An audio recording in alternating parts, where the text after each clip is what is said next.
All right, guys, we're back with another episode of the Real Estate Hustle podcast. This week, we've got my good friend, and I'd almost like to call him a troublemaker, but Mark Loeffler, the man himself, investor, real estate agent, and mega team. Mark, welcome to the show. Thank you. Thank you. You lie. I don't have a mega team. I'm hardly a real estate agent. So, well, I'm going off of the full time that I've known you. So you had a mega team. You now have a partnership with an amazing partner, and you're still one of the best investors I know out there. So still happy to have you. Mark, tell me about your journey. How long have you been dabbling in real estate or everything real estate? So I've been an investor now for 18, 19, 20 years. I don't even know, right around there. I've been a real estate agent since 2009. So it'll be 12 years in September. First year real estate, did 54 deals, which back then was like where I was working was Hamilton, was about $260,000 commission. Next year I did about 75. Third year when I was with Keller Williams, I did something stupid. I sold 100 units all by myself. It wasn't fun. Don't ever do that. It's not worth it. Did you do that with no administrative support, no help, just all you? I had an admin, and I also I had trying to get her help through the years. I burnt out, I don't know, maybe 3 or 4 other people along the way, admin. So, and this, you got to remember, this is before DocuSign. So you're doing this is like faxing, running around, getting printouts, driving to somebody's house, get it signed. Like if I had DocuSign, I mean, that would have taken out 30 or 40 hours of my week. I could have just run like a 60 or 70 hour week. I was going to say, you probably would have then gone and done 150 deals because you would have had more time. Could have done 150. That's right. There you go. So what made you decide to get your real estate license? I mean, I know you were investing, and if I'm not mistaken, in your investments, you were utilizing the BRRR method. You were one of the first people to kind of jump on board with that. Why get the license? So yeah, we were doing BRRRRs, we were doing flips, we were doing rent to owns. Before I got my license, I wrote my first book, Investing in Rent to Own Properties, a Complete Canadian Guide. You can still get that. It's through Wiley. You can get it on Amazon. And yeah, I mean, I kind of got my real estate license because I was doing rent to owns for 2 reasons. Was number one, I was making $6,000 to $7,000 per deal I was putting together, and the real estate agent was making 9 to 10. And basically all they were doing, I was giving them the lead, and they were showing 3 or 4 houses to these people because they were so qualified. We had them like, here's your box. This is what you can go in, that these are the 4 properties that work. And they were so grateful to buy a house. They didn't really care. Right. Like we made sure they bought good houses, but it was shooting fish in a barrel for these agents. So I looked at that and said, well, I can't get a referral from the agent, but if I became an agent, they can pay me a referral. Right. So I started getting either doing the deal or getting 50% of the deal that way. And also I wrote the book, and I wrote the book in like 2 months, which is, I mean, I'm sure most people haven't written a book, but as you can appreciate, it takes a lot of time and effort. So after those 2 months, I had a lot of free time. Right. So basically I had that free time, and I was like, oh, well, what am I going to do? So I went ahead and got my real estate license in just a little over 2.5 months. Wow. That's incredible. Do you still do RTOs? No. What made you pull out of them? I'm seeing them go away, see less and less people doing them these days. What's happening there? It's just a lot of work. It's a lot of effort. And I prefer BRRRR, right? I'd rather BRRRR a property, be able to hold it, be able to flip it, do whatever I want, and not beholden to anyone. But it's a lot of work to put somebody in, to get it set up right, and to do it properly. So my experience with RTOs, I mean, I've been the real estate agent on them. I've invested in a couple myself, but my experience is typically, doesn't always necessarily work. Like you don't always get to the finish line, or they got to keep going. Would you agree? Here's the thing. It depends on what market, but like if you're buying in an up market, then it always works. Because if they don't complete, you still own a property. And typically they're not going to stay at the rent unless the rent's gone up stupidly and now they're getting a bargain. Right. At least you don't care because you're still making cash flow. Um, so like, I don't It's think a win anybody's for the ever, investor no matter what. yeah. Yeah. And so, I know that when we ran it, we were running 65 to 70% people completing. But you got to remember, like, sometimes they'd go longer. We had one guy in Orangeville and he was all set. We had him set up. He was closing in like 3 months and he had great credit now. And, everything was clean. And he went and bought a truck because he had a great credit. So he went and got a new truck. That set him back 2 years. So he ended up buying, but it was 2 years later. Right. That's okay. So what are you doing now? I mean, you got the partnership with and I think it's Sharon. Sharon, yeah. What made you come back into a partnership? Because you were pretty well out of the sales for quite a while. Yeah, I mean, I basically on the team handle the like apartment stuff. So I will sell apartments. I'll sell some commercial stuff. And to be honest with you, I love the partnership because she does what I don't want to do. She's like, people like her. I don't need to be nice to people anymore. They can just do whatever they want. And I just talk to Sherry and it's great, right? So like all of our listings, everything, like she's involved in all of them and even the investor stuff. And she's in there and like detail stuff and our admin's in there. And basically I said, here's the plan, and then it's all gets implemented, like social media, like everything. I think the only thing like she doesn't really touch all that much is my YouTube channel, and that's for me to create content and that type of thing. And yeah, and that's been going really well too. So basically what systems and models in place is what I'm hearing. Yeah, and I'm helping her like with those systems and models. It's just I'm not the one doing the work, and I'm helping her to be able to say she's not the one doing the work either, right? So right. So you guys, I mean, so you're back, I mean, sort of selling I think you've done every role a real estate agent can do, right? I mean, you ran the office, you were a coach for some time, you're an investor, and you're a real estate agent. Is it just boredom? You just bored? Like what's up? No, I mean, here's the thing. I like to give back, right? And I thought doing the office thing, I thought that was the opportunity. What I don't like is I don't really like having a job. Yeah, like, and that's what I found my coaching to become. That's what I mean. They paid for me to show up every week. Right.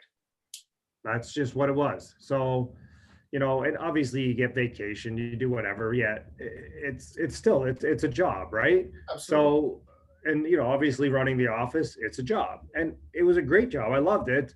It just I didn't want to put in the time that I felt was necessary to what they were paying me. I mean, I know that the owner was like, "Hey, just work 10 hours a week. You can do what you need to do in 10 hours a week." And I'm like, "Yeah, but I kind of don't feel right." I was like, "How about I still do those 10 hours a week?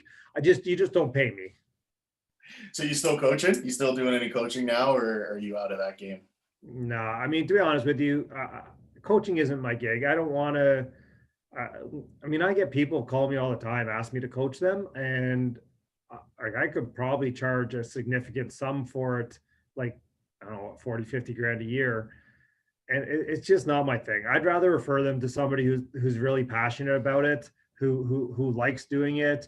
So I've connected with a bunch of investor coaches who are very good at it.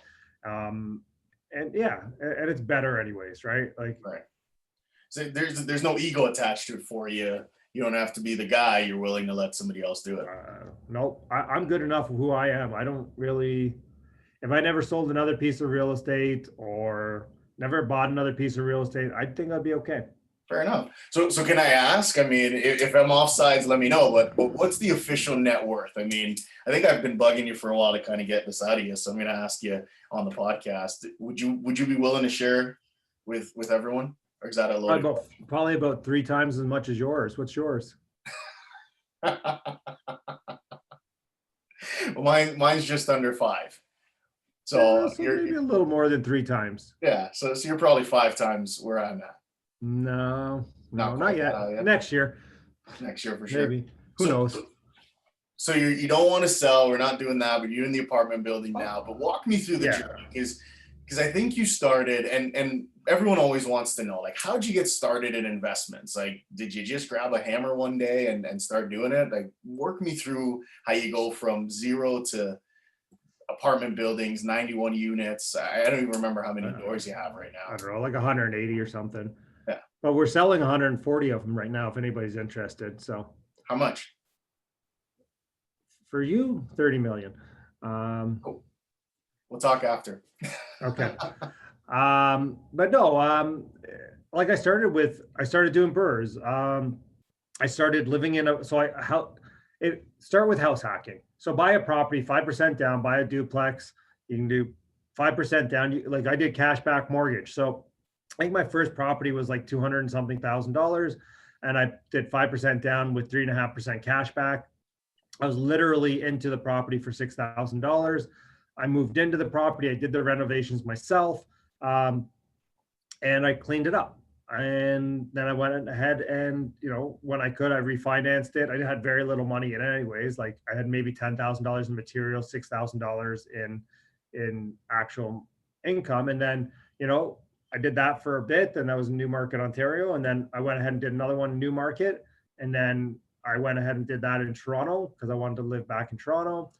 So I was just house hacking. I was buying duplexes. And basically, I was living for free. And that's what allowed me to, at like 20, I don't really, I haven't had a corporate job other than being a team leader or a coach since I was probably 24, 25. Wow. Because like my costs were so low, I had no expenses. I owned a car free and clear. I think I had to pay property taxes and some utilities was all I owed. So, I mean, my wife and I both weren't working. She went back to school to become a teacher. I wasn't working. I was just, wholesaling or doing rent to owns or doing whatever. I mean, I was still making money, obviously, but like not a corporate job. So. So what made you kind of take that strategy, and then was it just natural progression into the bigger stuff, or what happens next? You're doing this stuff, and then all of a sudden, you're doing more and more and more. Kind of from my memory, anything change, or do you just up your game? To be honest with you, I always tell people it's the truth. You make the most amount of money in 2 to 4 units because you can do them quicker, you can turn them quicker. You're getting residential financing, so it's just a little cheaper. And the reason to go commercial is honestly just for mortgages, right? So in residential world, majority of the time, because you can actually get this, you can change this, yet. There's a limit. The more you borrow, the less they like you, right? Whereas in commercial, the more you borrow, the more they like you. What's the difference between commercial or resi? Is it the 6 unit mark? When you hit 6, you're in a commercial financing? So you can get 6 residential with RBC or Desjardins. You can get up to 8 units with Desjardins residential. And you want to do that just because then you don't have to have environmentals. It's lower cost of borrowing. There's less fees involved. So I mean, like 10 plus, 9, 10 plus, even 8. But for the majority, like if I bought a 6-plex, I would try to do it residentially right now. Okay. And are you renoing? Is everything you buy a reno? Everything I buy is a reno. Not like a complete gut reno anymore, but basically it's a value add. So when I buy a multifamily apartment building, then basically what I'm doing is I'm getting the net income up, and that's how they're reappraising and stuff. Yeah, that's how they're reappraising. They're appraising it off the net operating income, right? So I lower expenses and I raise income, and that increases my value. Okay. Your opinion, everyone should be doing this? I mean, we got a lot of realtors that listen, and I heard this the other day. It's something like 60% of realtors don't own the home they're living in, which is absolutely mind blowing to me. Yeah, I don't know about that, but I mean, everybody. I think everybody should like do this. Everybody, I think, if you're in your 20s, why aren't you house hacking? Like, if you have no kids and all that, like, house hack. Like, you can earn more than what you're paying out. Like, you go buy a 4-plex and you live in a 2-bedroom unit, you have a roommate, you rent out the other things in there. Like, you can make you can make an income just from that. Did you come up with that term yourself? House hacking? House hacking? No.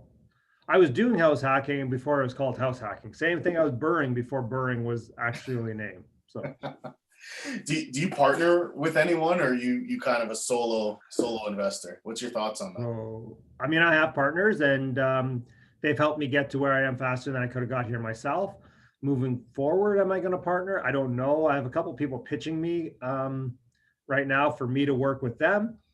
So we'll see what that looks like. And if the deal is structured properly, it makes sense. And I tell people, like, the most expensive money you're ever going to get is joint venture money.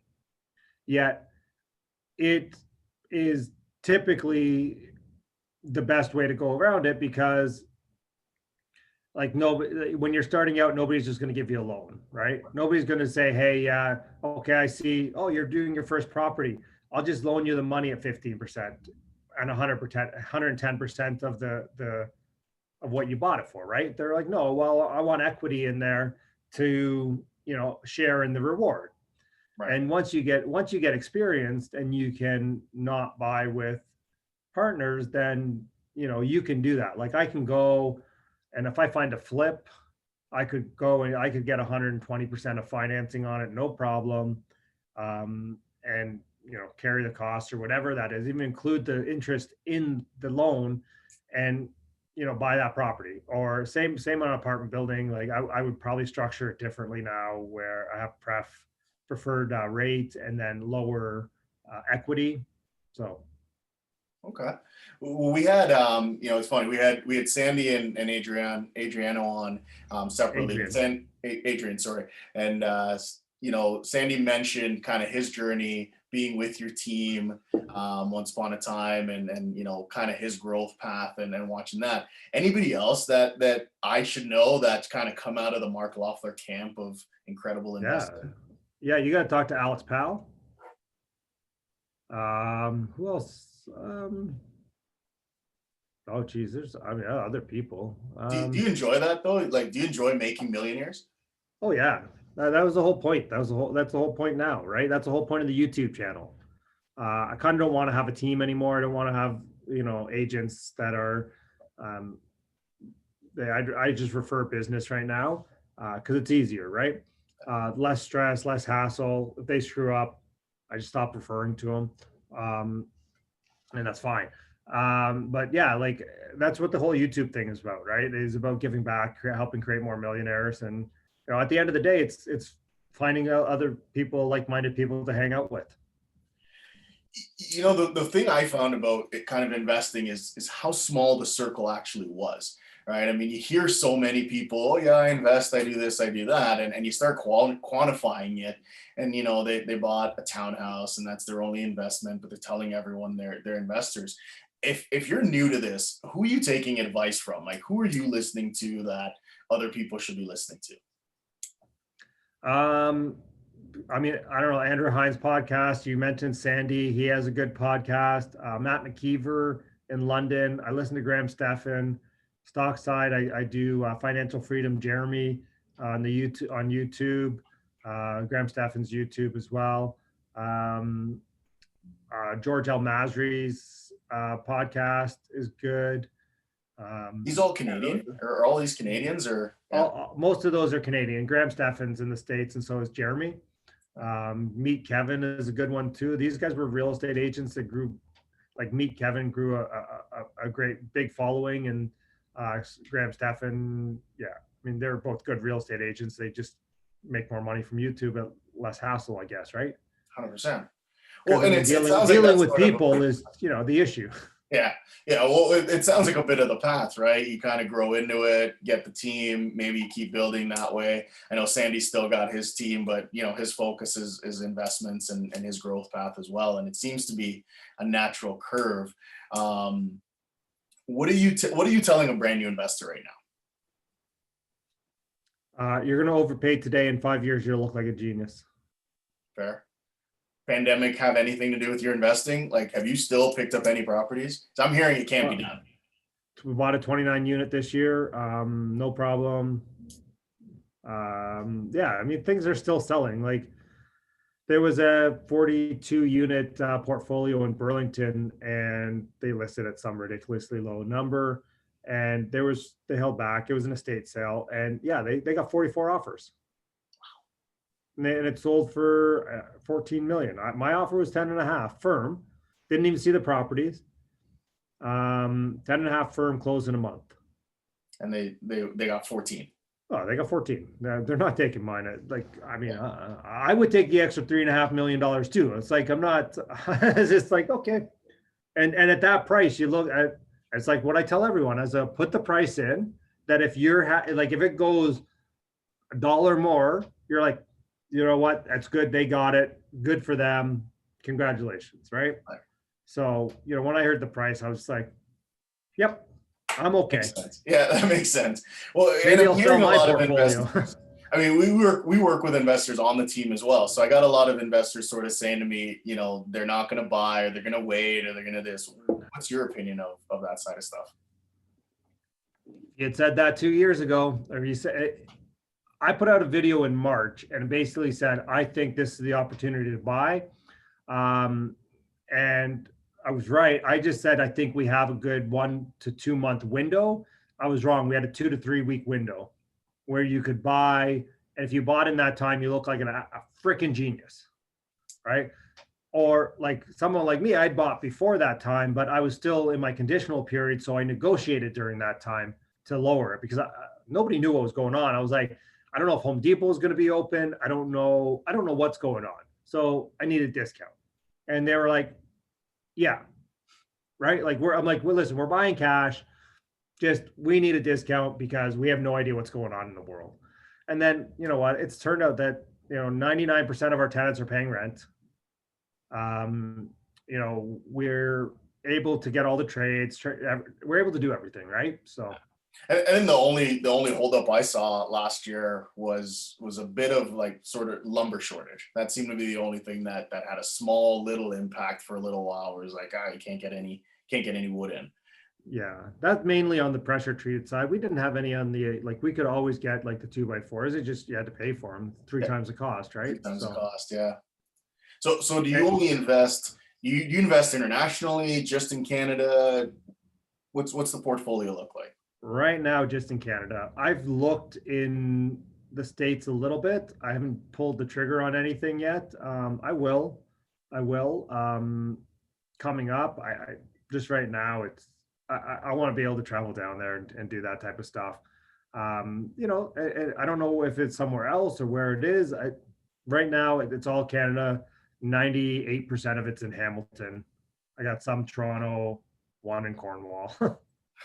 One in Cornwall. How'd you get suckered into that one? Was it it had to have been a good deal if you're there. Suckered into it, man. I used to own 6 or 7 properties out there. That's just the last one left.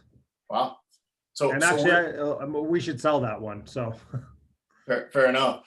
Guys, Mark's selling if anyone's looking to buy. Mark, where would you invest now? I mean, the Hamilton's crazy, Kitchener-Waterloo's crazy, Guelph's crazy. Like your major outlets are crazy. Where are you looking? I'm still looking in Hamilton, Brantford, St. Catharines, some of the tertiary markets. I don't know. I just had a guy on my show bought a 54 unit in Ingersoll. That was a great deal. He's buying in smaller markets. Like I'm looking 401 corridor, so Belleville, Cobourg. Although here's the thing, like I say that, and I've been looking in these areas for a while. It just, I look out there and I find something. I'm like poking around on it, and then this great deal comes up in Hamilton. I end up buying it, and then it takes me. I got to digest it. So 6 months later, I'm like, okay, I'm ready to look again, and something great comes up in Hamilton. So you don't really have to go that far. How are you finding deals though? I mean, that's something I hear all the time is, man, I can't find a deal. I don't know where to look. I can't find a deal. Like, so you're on market, off market, networks. What do you use? Yep. 100%. All the above. I call owners. I network with owners. I network with real estate agents who know owners. On market stuff. If you're plugged in, you're plugged in, right? That's why. That's why.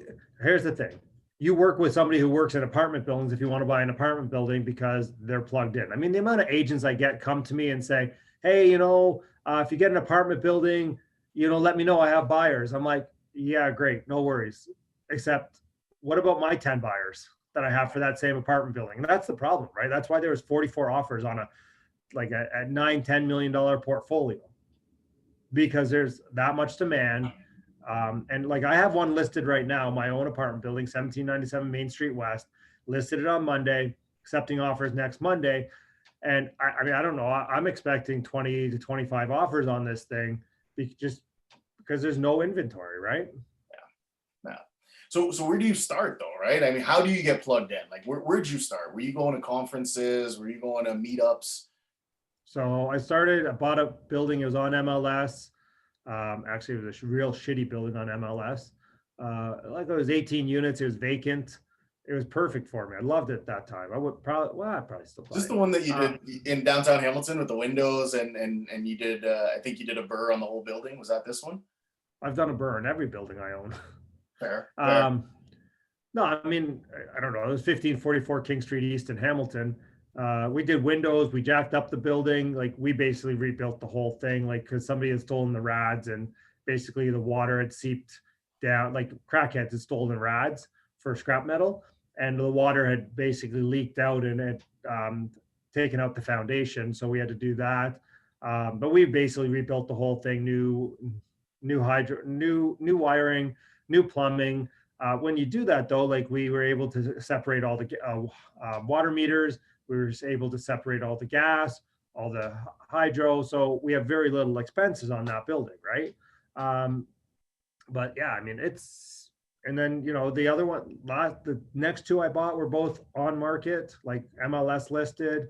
I bought a bunch off market, and people just call me because they know either I have a buyer or that I'm a good buyer, right? Like, so I'll just show up. Here's my price.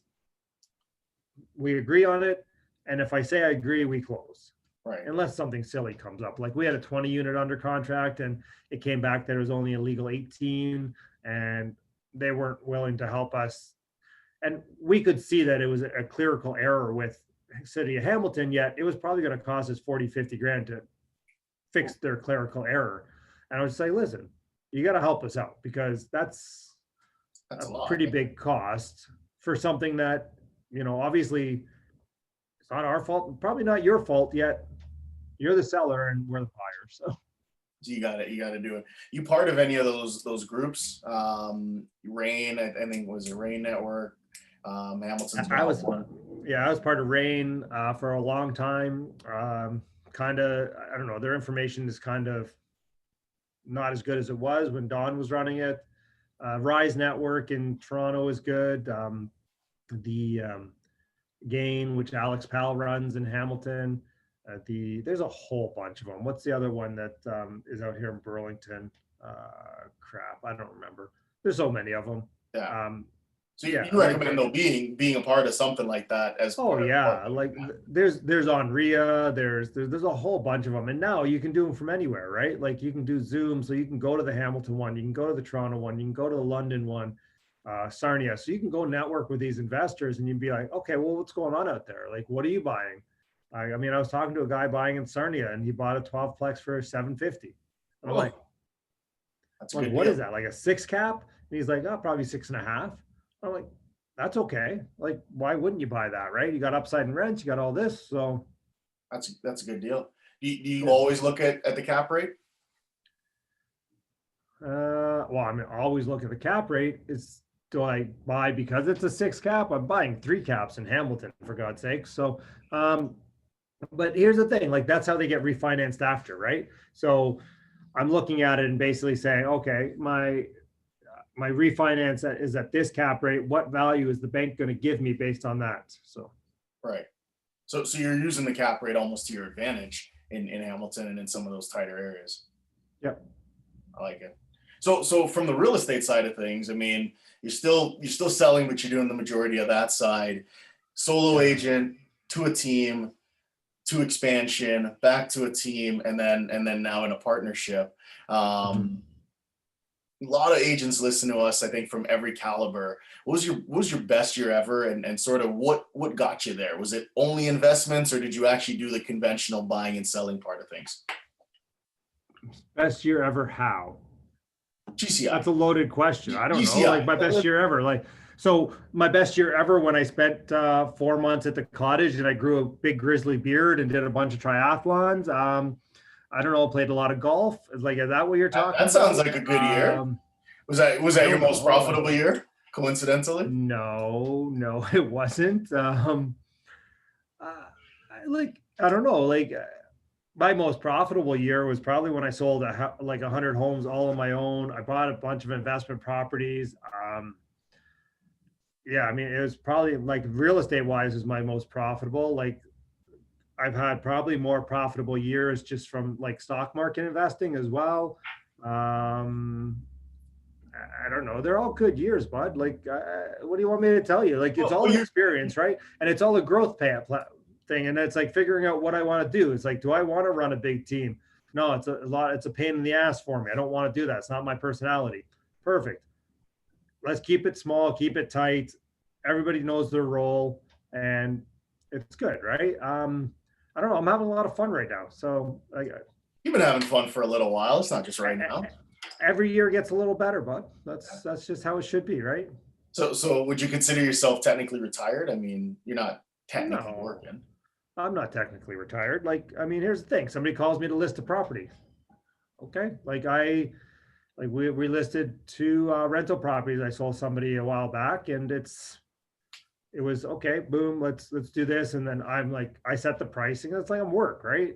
It's not like it's easy for me, but it doesn't mean it's not work. Well, I don't know that it's necessarily easy. I'd say it's simple, right? I mean, you Yeah. naturally gravitate towards people. You ask a lot of questions. You network a lot. I mean, I've traveled with you before, and I watch you walk around the airport and just network the entire time. So, most real estate agents, I don't think realize that that's still considered lead generation. You're just doing it your way. 100%. I used to get, so in my heyday, I was probably getting 3 to 4 agent referrals a month. Wow. Yeah. Wow. And just by being that. you. Just by talking to people, hanging out, doing whatever, and yep. Well, and I love that we have that, right? Because we've had everybody else, right? We've had the lead generators, we've had the cold callers, the door knockers, the buy online leads. We've had the investment side, but a little bit different.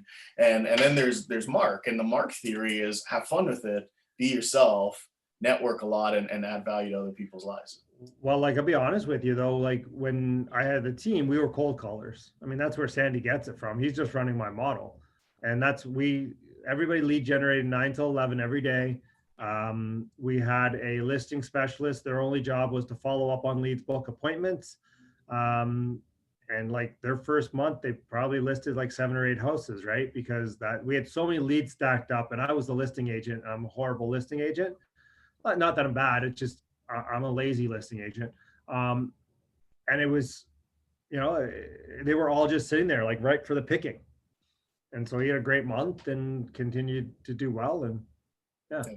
And now he's running a big organization. So I don't even think I knew that, Mark. I don't think I realized you guys were cold calling. I thought it was all your database and fairly mostly just referrals coming in. No, a lot of referrals, agent referrals, a lot of referrals from the database, but cold calling was our primary source of listings. Because you got to remember, so when I did 100 homes, 90 of those were buyers. I was selling one house a month as a listing agent, but 90 were buyers. And typically when I got a listing, I double end more than half of them because I had so many buyers. Wow. So what are you telling? I mean, if I know you don't coach anymore, but if you were talking to a new agent or an agent that's struggling, or even an agent that's doing well and wants to kind of change their life, what are you telling them to do? Pick up the phone, go to the doors? Whatever they're comfortable with. I mean, real estate's a contact sport. However you can make contact. So when I started, it was a lot of networking. I was at a networking event 4 or 5 times a week. I was meeting people, and it was like investors. So, investors for real estate agents should be shooting fish in a barrel because they're showing up at these events saying, I want to buy. And it's just now you have to take them to that next level and get pen to paper and get them signed. And then, a lot of that's what's your system look like? What's your back end, like not even your back end system with that. It's what's your back end system for referring them to, a property manager, contractors, inspectors, if you make it easy for them, the more they'll buy. Mortgage broker, right? So create your team. Doesn't have to be your personal real estate team, but have your team around you that you're vetted, so to speak, right? So how, And so how never just refer one person. Whew, I learned that the hard way. tell me that story. What happened? Oh, we were referring a property manager, and like, I don't think they were criminal or anything. They got too big and didn't hire properly, and basically they imploded. And that just left a lot of people stranded. And That's no good. so always refer 3 property managers. Do you manage your own properties? I do right now. That might change because I'm selling a bunch of them. So we'll see how that looks like. What's the reason for selling at this time? Like, well, can you share? Are you onto something bigger and better? No. I'm going to redeploy that money into real estate, of course. I might buy a couple of the things off my partner, but my partner wants to sell. Time to cash out. Yep. I got it. That's all right. So I mean, we're almost out of time, Mark. I'm looking for the mic drop moment. So if you could leave our guests with something just impactful that's going to change your lives, what would that be? Well, number 1 is watch all my videos on YouTube, the Mark Loeffler Experience. So make sure you do that. Number 2, shameless plug here. Whatever. Number 2 is, don't wait to invest in real estate. It's like a tree. Best time was 50 years ago. Second best time today. Get off your wallet. Make it happen. You're going to overpay today, and in 5 years, you're going to look like a genius. That's awesome. I love it, Mark. Thank you so much. Mark, how do we find you? I know about the YouTube channel, the Mark Loeffler Experience. I'm going to say it again, the Mark Loeffler Experience. Make sure you guys go and listen to it. Where else can we find you if we want to connect with you or get any tidbits? I know you're always open to sharing with people. Yeah, so Instagram is where I'm spending most of my time now. Living the Dream 40. I'm sure you'll put the link up. And I post there every day. So I love it. Awesome. Guys, this has been the Real Estate Hustle Podcast. I'm Andre Chin. You can find us also on Instagram. We're on Facebook as well. Mark, we're so happy to have you. And such a treat. I want to bring you back next year or later on this year, because I know you're going to be doing some crazy things this year in the real estate investing world. And I'm excited to kind of hear how the relationship with you and Sharon goes. You've always been a wild man. So the fact that she's kind of got you, kept in that little box there, and you're helping and supporting, that's great to see. So thank you so much. Yeah, my pleasure. All right, Mark.